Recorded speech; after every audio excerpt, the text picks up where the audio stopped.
Når du vil slette en bruger på din computer, skal du starte med at klikke på Start. Det er knappen nede til venstre for neden, helt ude i siden.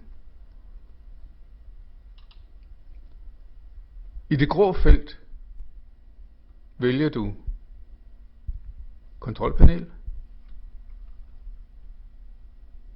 klikker på det, og så får du en række muligheder op. På min computer kan du se, at der er 2 spalter. Det er muligt, det er lidt anderledes på din. Du skal finde den overskrift, som hedder brugerkonti og familiesikkerhed.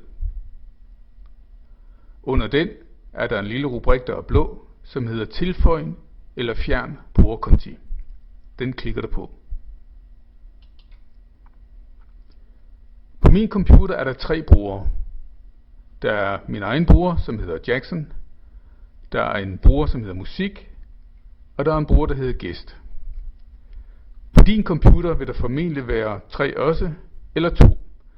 En, som hedder dit navn som bruger, og så den nye, som er dukket op, som vi talte om på mødet.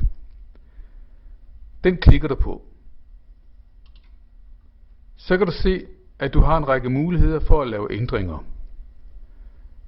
Lidt nede, næsten nede for nedene, er der en, der hedder slet konto. Den klikker du på. Så spørger den selvfølgelig, om du vil beholde de filer, der tilhører den konto.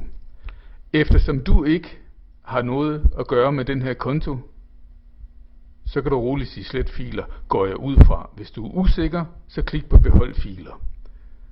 Så skulle kontoen meget gerne være slettet, og du kan starte op på normal vis. Det var det hele.